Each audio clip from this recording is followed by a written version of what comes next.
Okay, well, we are in the final session, session 23 of the end of the internship. So kind of exciting. You made it through and learned tons of stuff. So hopefully, and we are at the end of this, which is going to be the profit and loss. Typically for income producing properties predominantly. What we mean by that is, again, office, retail, industrial, multifamily, self-storage kind of falls into industrial.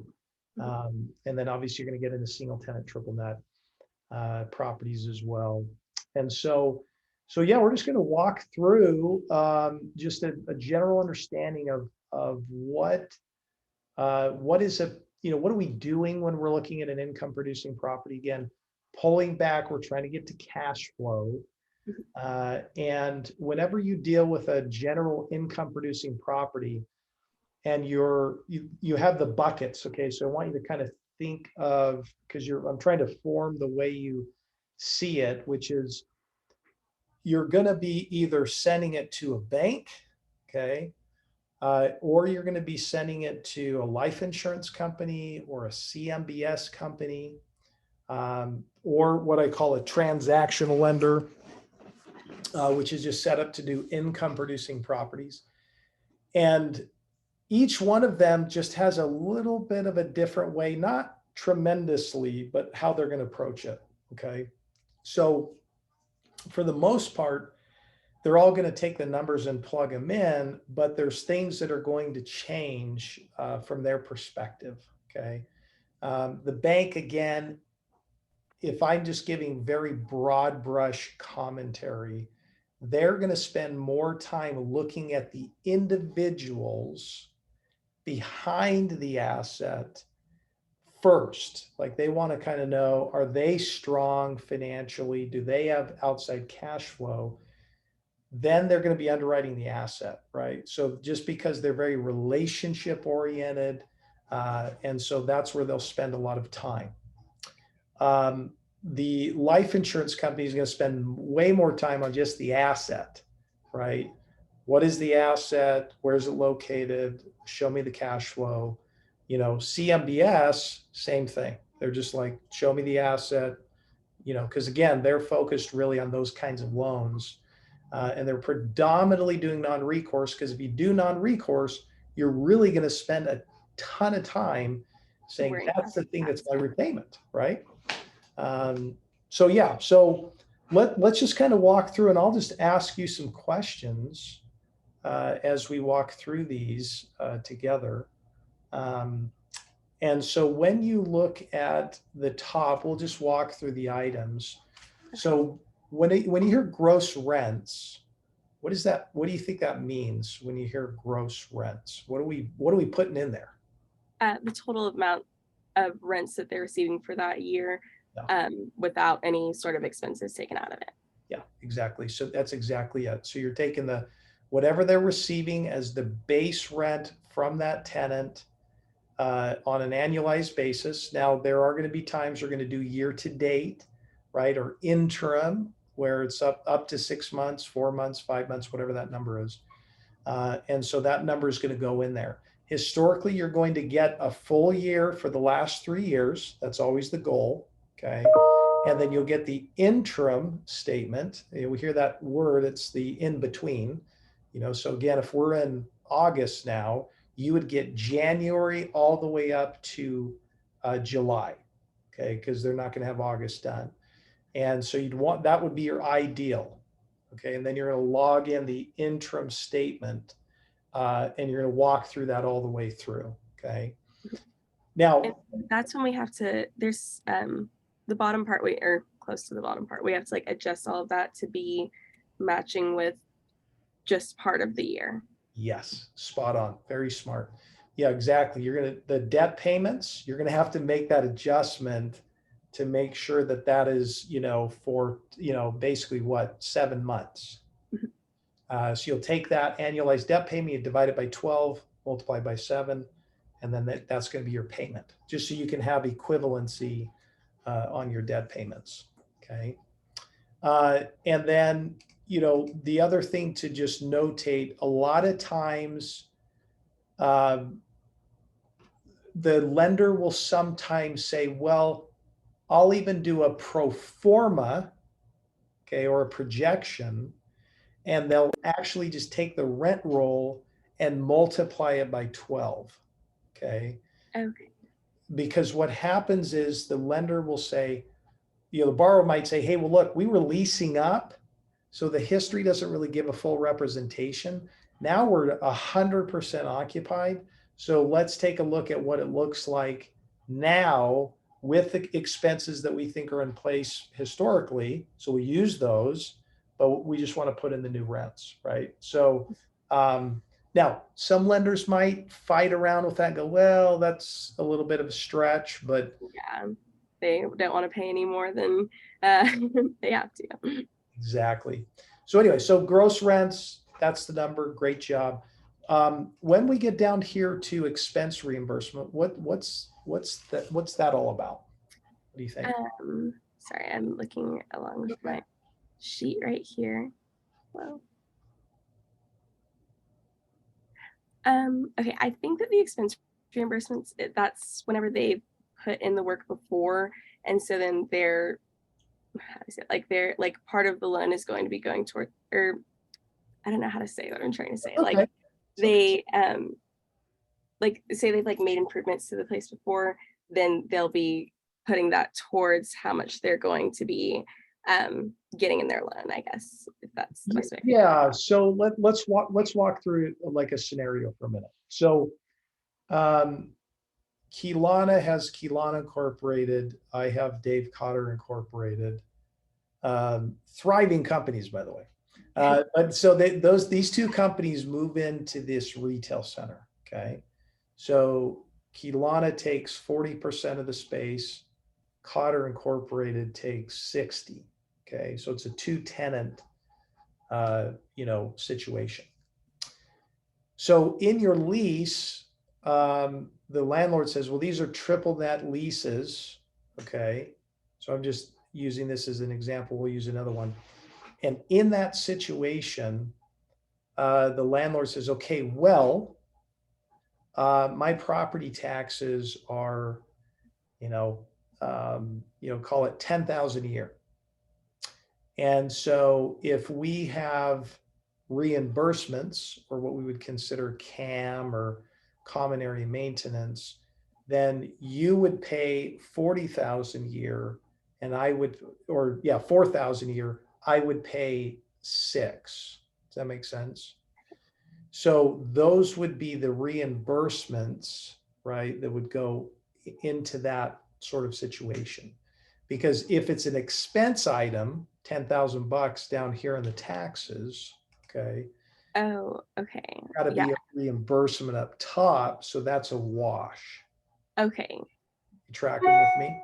I think so. So that's from the point of view of like if the two businesses are renting a space and then the landlord is getting that paid back to them by the tenants. Okay, that makes sense. Thank you. Yeah, that would be like here's the situations, because again, that's why I'm going to walk through a different one too. So if it's a retail center, most of the times, not all the time, it's going to be truly triple net, which means all those expenses the landlord's paying for is just going to be reimbursed, right, to him or her. So that's going to fall back up top. And so it's, even though you'll see an expense item, because you're like, well, wait a minute, this is a triple net deal. You're adding it back in. So it's literally just, it's like zero. It's like a balance sheet. Yeah, it's zeroing itself out. So basically, that would be a scenario A, where it's like taxes, insurance, and all these things. And sometimes what they'll do is they'll say, well, we're just going to do it on a monthly basis, where you're going to pay your base rent, plus you're going to pay all these expenses that we're anticipating will be for the year. And I'm dividing it in 12. So you're just going to cut me checks every month. And then when we get to the end of the year, we're going to do a reconciliation. which means that you're going to go, they're just going to look at all those Make sure expenses. that they're at the right amount. So they'll either give a check back to the tenant or the landlord will receive a check. Spot on. So smart. So basically that would be a one scenario, okay, in a retail center. The other scenario might be something like if you're in a, if you're in an apartment complex, okay, and maybe there's some expenses that have to get paid, and you're going to get reimbursed for that from the tenant. Like when someone moves out and they like trash the place basically, and then you have to pay to get the place fixed, and then they have to give you the money later. Yeah. Exactly. So that would be another scenario. Okay, so that could be a line item. Lenders a lot of times in that situation are going to go, well, I don't know if I'm going to give you credit for that. Why do you think they would do that? Because if that tenant moved out, what if they never pay it and they just Exactly bail on you? Yeah. So always remember, like that's you're just using common sense, right? Like, well, they may not pay it. The other side of the coin you're always going to think about too is this notion of, which we talked about a lot on the tax side, which is repetitiveness, right? Like consistency and repetitiveness. Like, okay, that might have happened once or twice, but this isn't consistent income.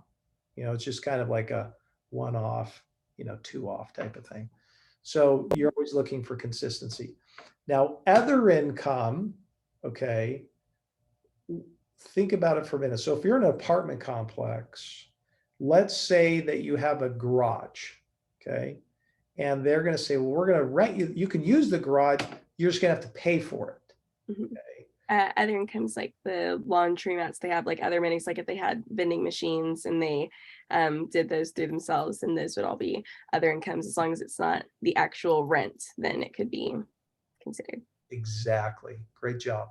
Yeah. So all those little things that could happen, and some are high-end places that have lots of little things in there. So that would be kind of most of the times the scenario that you would run into. So that brings you all down to this number, which is the effective gross income. Okay. Now, why do you think we would call it the effective gross income? My daughter would say, because it's gross. We don't like it. But why would we call it gross income? What do you think? This is factoring in basically everything that they're taking in that could be repetitive. That's correct. So this is this big number. And then what we're going to do is we're going to then slice off, right, a vacancy factor below that to get to kind of what we would consider just the gross revenue, or sometimes called the net effective revenue, right, before they're going to go ahead and do that. So vacancy factor. So how do you think how do you think the lenders are going to determine vacancy factor? By the market and what everyone around them has as a vacancy, and then averaging that and applying it to them regardless of if they have everyone in there. But then if they had more vacancy than the market, then they would want to use the actual number, right? Yeah, it's a great question. It's by each lender. Okay, so like some lenders will say, well, Lana, we're going to take the actual vacancy of that submarket period, right? So if it's 10%, that's what we're taking. Okay, we're going to take it off the appraisal. That's what we think it is. That's what we're going to use. That would be one scenario. Another scenario would be, like you said, we're going to take some averages of all the vacancies and kind of go, well, we're in here. Other firms will just say, hey, if it's apartments, we're just taking, 3%, or we're just going to take 5%. So they don't really care necessarily. They just have their little underwriting standard. So we always use probably 5%. That's kind of a magic number. Now, if a place already has 5% vacancy, I'm not going to take it off. Yeah, not another. Yeah. So otherwise I'm double dipping. So vacancy factor definitely is one you always want to be cognizant of, whether you use 3%, 5%, it's somewhere in that range. Okay. to get to a net of gross revenue. Now, a lot of times clients will argue with you and say, look, it's a single tenant triple net property. There is no vacancy. It's a 20-year lease. Why are you taking out any vacancy factor? And the response to that is that an appraiser, when they appraise it, they have to consider all of the other areas to give kind of what would be an average normative, right? A comparative analysis. And so that's why there's all, because in a life cycle, there's always going to be some vacancy that will have to be underwritten too. So just something to be cognizant of. Okay, now we move down to the expense line. So we kind of got top line done here. And then we go down to management fee. Okay. So what do you think we mean by management fee? People pay, what we're paying towards people who are actually managing the property.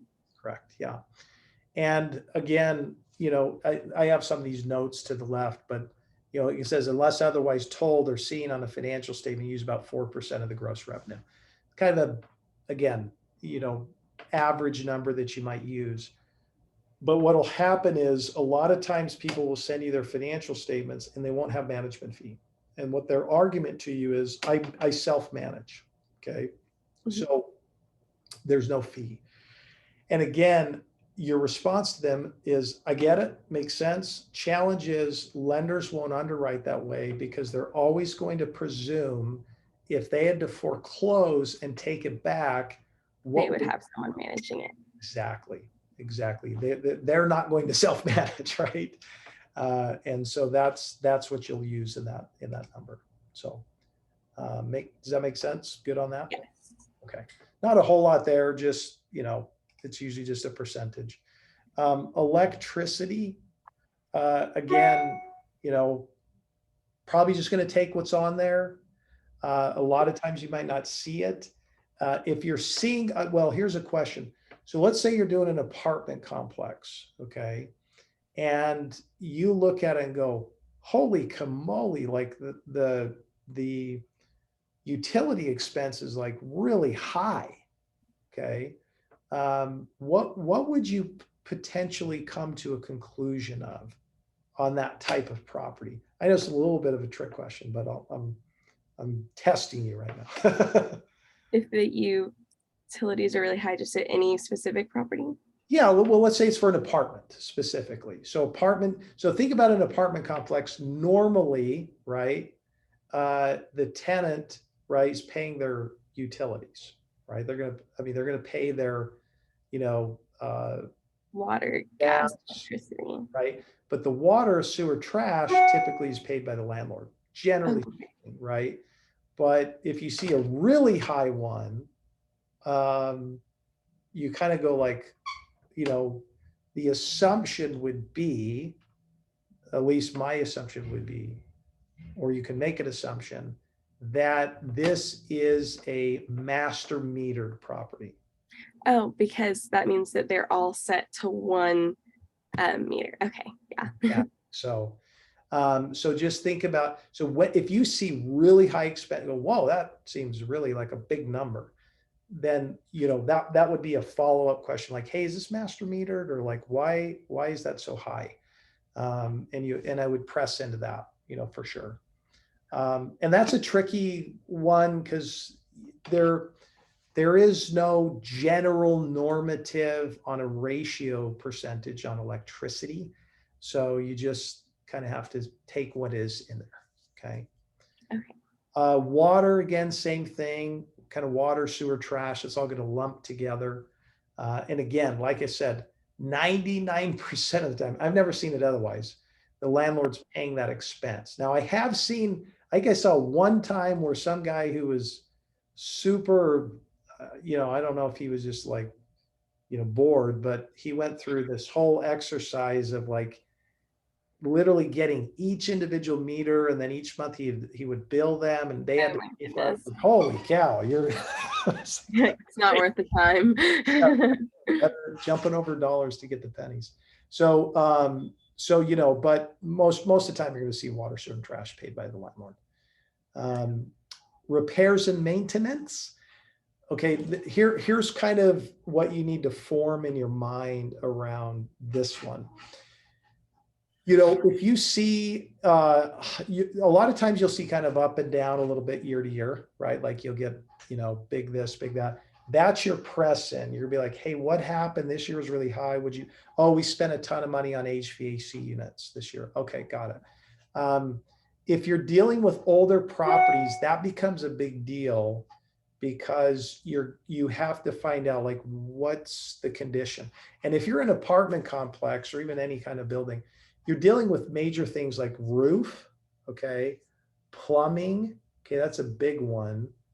You know, paving, kind of stuff that'll come up.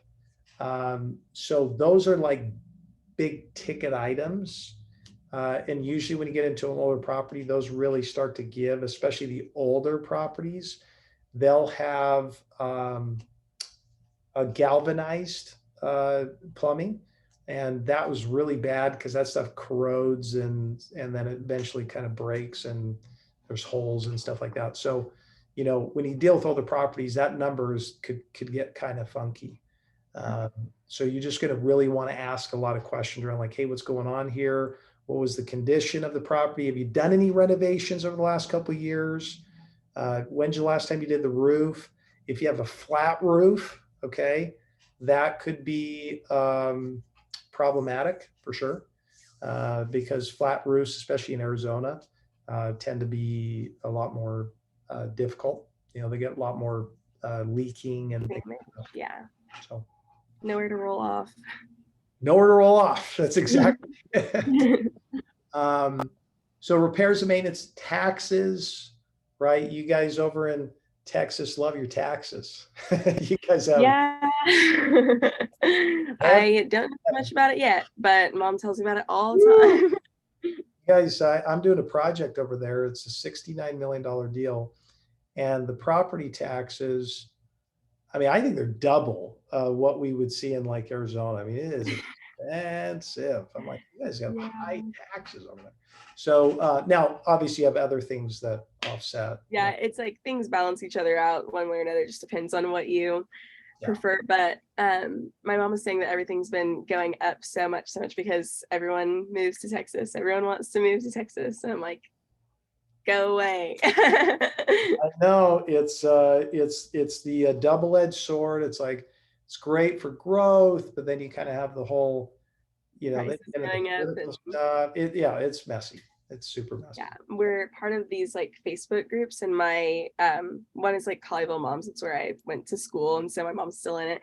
And they will be selling their houses, and they'll specifically say like, does anyone know someone looking for a house, because I don't want to sell my house to anyone who's not from this area. I'm like, y'all are crazy. Oh, I love it. Yeah, I love Texas. I mean, I've coming out there in October again. I've been out there 5 times, and I just love the people. I love the culture.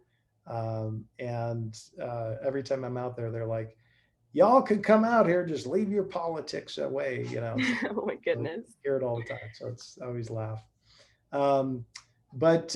So taxes, again, this is a big deal, and I'll tell you why. I've had this happen a couple of times. So I'll give you an example. We worked on this project, large apartment project down in California. Okay. And what happened was he went through a major renovation, just overturned every single unit, bunch of units, and leased it up. Okay.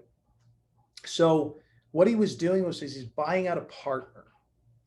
And what we found out, maybe somewhere towards the middle part of the underwriting, was there was this assessment, like what'll happen is if it gets into this sale, if it's considered a sale or any kind of thing, then they're going to take this whole new basis, right? Like it jumps up, and then your taxes can go up dramatically. Okay. So what you have to be careful of, and especially on a purchase, okay, or a buyout, is you look at the tax number in your underwriting, you're like, okay, cool. The math works fine. Debt service coverage ratio is good. Boom. The challenge is when you sell it, okay, that tax number could go up a lot because they're going to take the new basis, right? That new number, and the tax can go up. So it's really important that you press into that and go, hey, have you checked into this just to make sure, like, what is that new tax number going to be? And sometimes you might get the sort of deer in a headlight look, like, what? And you'll have to be the one that intentionally kind of pursues that and says, we really need to find out, because that could affect the underwriting. Yeah, definitely get ahead of it. Big time. And, you know, just being proactive, quite frankly, you want to, you know, for the client's sake, you know, part of our culture is to delight in the client. We just want to say, hey, you know, we just want to protect you, because, you know, you might find out, Yeah, oh, crap. definitely don't want that surprise. That's a big number. So that's one thing that you want to be really aware of when you're underwriting. So taxes, insurance, again, insurance is going up a lot. I've seen those numbers. So same thing, you want to get insurance quotes from, if they're selling, right? If they're buying a new property, make sure you say, hey, look, see the historical insurance, that's fine, but what's the new insurance, right? Like, we need to know, what have you gotten a quote? Now we have partnerships we have with insurance companies. So if somebody is having a tough time or they don't have somebody, we always try to refer them over, just because we have really great proactive partnerships that we have. So you definitely want to kind of press into that number as well, because that could be a lot higher. Okay. And when I say insurance, what we're talking about is P&C, so property and casualty. Okay. Now, the other thing to be aware of, hope I'm not flooding you too much on all this stuff. I'm getting my nets in, and then I'm sure next time we talk, I will have a million questions. You're so smart, because you ask all these questions. So the basically, on the insurance side, there's a couple of factors. Number one, you're going to need to talk to the lender, okay, and you need to find out from them, hey, what's your insurance requirements? Okay, because every lender has different requirements, and you want to get a copy of that, get that to the insurance company so that you can get the proper number. Okay.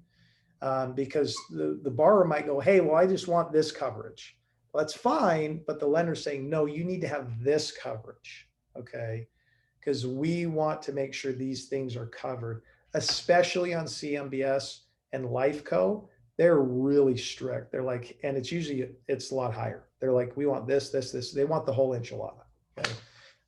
So just on the insurance stuff, you want to get the stuff from the company. Okay. And then what you want to do is you want to make sure that you understand what it is that they're going to need in order to get you a full quote, okay, from the insurance company. And just make sure that there's no other types of insurance that are baked into that number as well. But P&C is the predominant one, which just means property and casualty. The lender is going to be the lender loss payee. So like if we're the lender on it, we would have Integrity Capital as the mortgage loss payee. So what happens is if there's ever a disaster, fire or whatever, that we would be a recipient, right, to be able to pay loan proceeds on the loan. Okay. So questions on that? I don't want to go too fast, but I know that we're gonna have to land the plane here in a bit. I think that makes sense to me. Okay. All right, good. So then you have kind of like, then we start going down into like, again, miscellaneous items, advertising / marketing, payroll, and then there'll just be other things. Most of it's administrative by nature. Those cover the bulk of what you're going to see, the core. Okay. And then the rest of it, the reason why we have stuff in there, because there just might be little items, you'll just kind of fill it in as you go. So you get to your total operating expenses. Okay. You get to an NOI. So remember, the NOI is net operating income. So that's now remember, we're not at net cash flow yet. Okay. So we're still at net operating income, but we're trying to get to net cash flow available to debt service. Okay. So here's where it gets a little tricky. So TILC, replacement reserves, and a per door replacement. Okay. Let's talk about those. So what's TILC? Do you remember? Um, I know that it's something to like take away from cash flow. Like to me, it makes it like a little bit Yeah. shorter. I think it's like a certain, I think it's like a certain amount per foot or per square Right. foot, I think. Yeah, that's it. So it's called tenant improvements leasing commissions. Okay. So tenant improvements leasing commissions. So what that means is, by the way, this is only applicable for retail, office, industrial. Apartments, you don't really deal with that. Okay. So TILC is tenant improvements leasing commissions. So what they're doing is they're making an assumption. They're saying, look, we're going to just have this kind of rough number. We're going to blanket across the property square footage, and we're going to call it TILC. And what they'll say is we're going to use 20 cents a foot. Okay. Maybe it's 50, who knows? Some of it depends on, when the tenants roll over and their leases come up, some of it depends on the age, but they'll just say, look, we're going to use 20 cents a foot. And they're going to take that 20 cents a foot and multiply it by the square footage. Okay. And then that number gets stripped off of the cash flow. Now, that's not physically coming out. Okay. But it's like doing a kind of like hedging the risk and making sure that there's a little bit more taken off the cash flow, a little bit more cushion. Yeah, and a great point. So here's the magic number in the industry. It's called stress testing. Okay. Mm-hmm. So they're stressing the property to say, if these little things happen, are we still okay? TILC is that number, and they will tell you what number to use. Okay. Now, if you're dealing with CMBS, they're going to strip it out. They're going to pull that out, but they're also going to probably reserve for that. Okay. So they're actually going to underwrite, but they're also going to impound for it every month. They will take that every month along with your normal payments. Right? Remember we talked about the springing impounds, how they kind of like. Yeah. So if something, they'll be putting it basically into another account. And then if the catalyst occurs, basically, then they'll go ahead and give that money back to them so that they can figure everything out from there. Exactly. So that number is going to come out. Okay. And then you get down here to replacement reserves. Okay. And so again, this has to do with, so the other one has to do with the tenants. Okay. Because there's leasing commissions people have to pay. You actually have to redo or tenant improve a new property because the tenant moves in. Replacement reserves. Maintenance and like actual issues that happen with the actual property. Exactly. The physical property itself, the roof, right? The plumbing, the sidewalk and the paving that's all cracked, all those things you're going, look. And what they do is they'll send a engineer out there to do a report. Okay. And they will actually come out and what they call a PCA report, or a property condition assessment. And they'll come out and they'll say, look, Mr. Engineer, just tell me, how long before the roof has to be replaced and how long before they have to redo the whole parking lot, they do all this stuff. And then they'll come back and say, okay, based upon that, we're going to impound and underwrite to another, buck a foot. Okay. Because we need to prepare for you to do that. So again, remember I told you this before. I said, it's kind of a forced savings program, right? Yeah. It's like y'all will be prepared one way or another. Exactly. They're like babying you. It's like, well, you're going to be saving this. It's like, okay. I don't know. So this is a replacement reserve. They'll strip it off the cash flow, and that'll kind of get to you to a net number. So those usually happen, again, office, retail, industrial properties. And then that'll get you to the net cash flow, okay? The per door replacement, this is pretty standard. You're not going to see a tremendous deviation from this, the way they do it. Most of the times they're going to take $250 a door per year, and it's based on apartments, okay? And they'll just strip that off. They'll take, 50 units times 250, 100 units times 250, whatever it is. They'll just take that number, gets taken off the cash flow, okay? So that's how you would get to your net cash flow down here. All right. For the per door replacement, so for instance, like student living wise, we have leases. I mean, I'm in a house, so I don't have it like that anymore, but I know in the apartment leases, they have doors with their own locks inside of their rooms because they're all on a separate lease. Would they get, like, say it's 4 people in that place that have their own separate area and door and lease, would that be like $1,000 towards that apartment, like $250 to each of their doors, or is like $250 to their big apartment? Great question. I would say most of the times it's just $250 that whole big room that you've chopped up. Okay. And that's part of the ingenuity of student housing, is they just kind of chop it up and spread and make a fortune because they have it, 4 yeah, they definitely make a ton off of it. Well, they figured that model out. So yeah, so they'll just take that because they just kind of figure that square footage is all probably within one big unit. Yeah, and so they'll get to net cash flow. And then again, down here, you're going to plug in your units. That'll kind of tell you, so for example, if you have 100 units, you can see right there, right?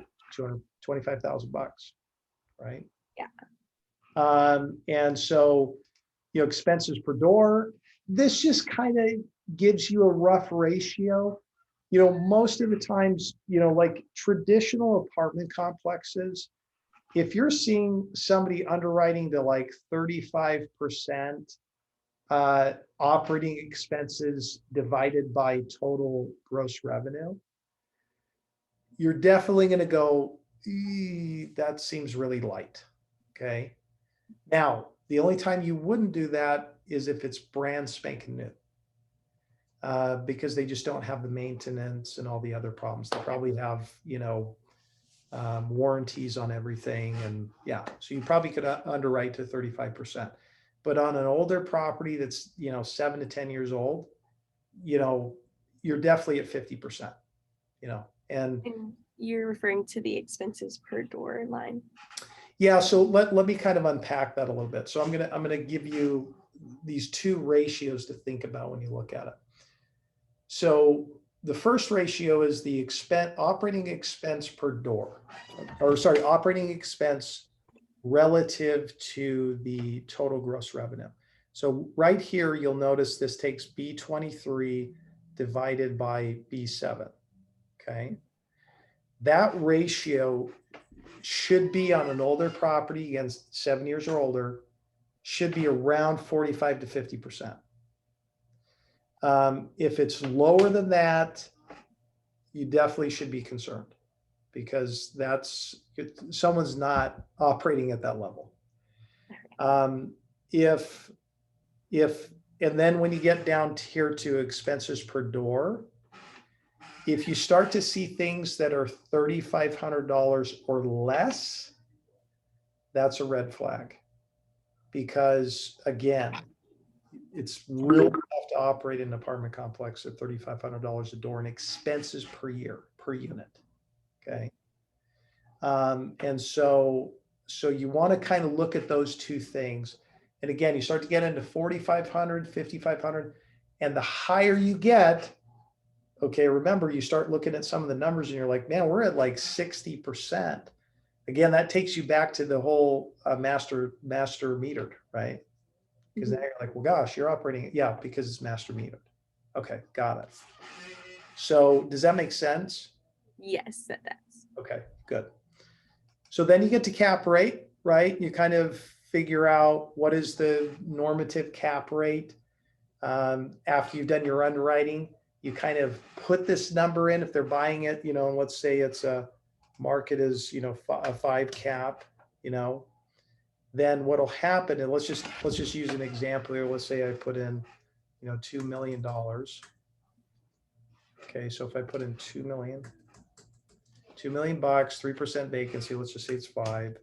Okay, let's just add a total amount here, and let's just say I'm at, you know, 950,000. Okay, so we kind of go, okay, I'm at 50%, right? It's an apartment complex. $25,000 gets me to 925. I've got 100 units. So that expense per door is 9,500. So what that means, obviously, is I'm having too low. So let's just say it's 180 units. Okay, or so 200. Okay, so that gets me to 4750 a unit. Okay, we're pretty, you know, definitely running in that ratio. And so let's just say I'm at a 5 cap, and you know, it's saying that this is worth 18 million after my underwriting. Okay, because remember, they might be underwriting without that number. Does that make sense? Mhm. So they're going to underwrite with their own, you know, vacancy. They're not going to strip out reserves, right? We're underwriting as if we're giving them debt. So we're going to strip out some of those things that he or she doesn't. So what happens is I might get to a different valuation than them, which means that my loan proceeds might be lower. Okay. So let's say, for example, that I underwrite to, so some lenders might say, hey, I don't care if you're buying it and the market is 4.5%. We just underwrite to a 5 cap, period. Okay. So what that automatically means is that if Lana's buying this for a 4.5 cap and I'm underwriting to a 5 cap, automatically, what happens to that valuation from my underwriting perspective? So go up or down? From your perspective, and you're doing 4.5 and they're doing 5. You're buying into a 4.5 cap, which means, remember cap rate, it takes the net income divided by the purchase price. Okay. So that means if you take that number, now remember, there is trying to think of how to put this. There is a negative or an inverse correlation on the cap rate. So what that means is if the cap rate's going up, what's Then happening to the value? it's going down. Going down. From Right. your perspective, if you're at 4.5 and they're at 5, then it'll be going down. That's exactly it. Spot on. So what happens is, you know, that means my number, you might be at, let's just plug it in there. You're at 20. I said, well, I'm underwriting at 5. I'm at 18. So automatically, if I say, well, I'm going to lend you 75%, Lana, you know, you're like, well, cool. I'm going to get 70% of, you know, 20 million. Okay, that's what you're thinking in your mind. So I'm like, oh, cool, I'm getting 14 million bucks. But I'm like, well, that's on your valuation. Yeah. This, which means my valuation is 18, I'm giving you 75%. So look at the difference. I'm at 13 and a half. You were at, you know, this. Actually, that would have been, you know, if they would have done 75, right, that would have been 15 million. So if I said I'm lending you 75, they are thinking they're getting 15, you're only giving 13 and a half. Yeah, that's a big difference. Right? So that's more moolah, right? I'm having to come in with more cash to put this down. So you kind of see like the way we underwrite, the way lenders underwrite is they may not get to the same amount of proceeds that the borrower is going to think they're going to get. Okay. Yeah. Because they're trying to figure out how they're going to do that. And so we'll just put in square footage here, 100,000 bucks, or 120,000 square feet. Okay. So you can kind of see a rent per foot, $16.67 a foot. The reason I put per foot stuff in there is just because once you start to understand different asset types, you'll start to see trends and you'll go, like if I see where someone's at $3 a foot on an apartment complex per month, per month, I start going, man, that seems rich. Like that's high. And so I press into that because I go, that just something's not right. So you'll start to see these normatives, and that's why that per foot is good to look at. Okay. So am I overwhelming you? I hope I'm. No, this is good. I'm keeping up. I'm tracking well. Well, it's because you're so smart. So Thank you. basically, so then they're going to say, okay, well, I'm going to underwrite, to a, 4 3/4 at 30-year amp, right? And then, they figure that, their debt payment, well, this one kind of calculated off here, but I think it was pulled from a different thing. But, their debt service coverage ratio, which is way off here, but let's just say this is, because their NOI net cash flow is 900, say they're at 750, right? So they're to 120, right? So now we're like all in line. You're like, okay, I'm getting to 120 debt service coverage ratio. So all your numbers start to line up or not. Okay, so the purpose of this is you just to kind of walk through item by item, right? And then you kind of just, as you hit a snag, you stop and you press in. So always think about it. You're just going to walk through. Some doesn't sit right, stop, you press in, right? And then you just keep kind of doing that. And then a lot of times what I do when I go to the clients is I just say, hey, the way I approach it is I would say, hey, look, maybe I'm doing something wrong, but I'm not getting to the number. Like help me. Like where am I off, right? And then they get to feel like they're in control of kind of like, okay, well, so on and so forth. So that's again high level. Yeah. But that's how you do an income producing underwriting analysis. And so, and then again, on the rent rolls, pretty straightforward. Again, you're just plugging stuff in. Who's unit number? Who's the tenant? What's the square footage? Is there vacant space? What's the monthly rent? Calculates annual rent per square footage. And then percentage of rent, which you want to focus on, because if a tenant in a retail center takes 30% or more, that's great, but you're also going, well, when does their lease come up? Because if that tenant leaves, Yeah, that's if they're enough in the next year or even the next 5, the lender's not going to be happy with that. not be happy, right? And so, and a lot of times lenders will determine the length of the loan based on the length of the leases. So they'll say if they're all 3 years, they're like, we won't give you more than 3. Okay. So those are just things to notate. Rollover solutions, we just kind of put in there to say, how would you come up with a solution if the tenant's rolling over? Those are just strategy things. Rent escalations is the tenant's rent bump in the next year. You definitely want to take a look at that. Are there extensions built in? So those are good to know if the tenant has 2 5-year extensions, right? We want to know that. That's good to know as well. So any questions about that at all? Can I help clarify anything before we wrap it up? I don't think so. Everything makes sense. It's just the doing it over and over until it's easy. Like if I look at each different line item and run through it, it all makes sense and I understand. It's just a little bit more thinking than just doing, I guess. Super awesome.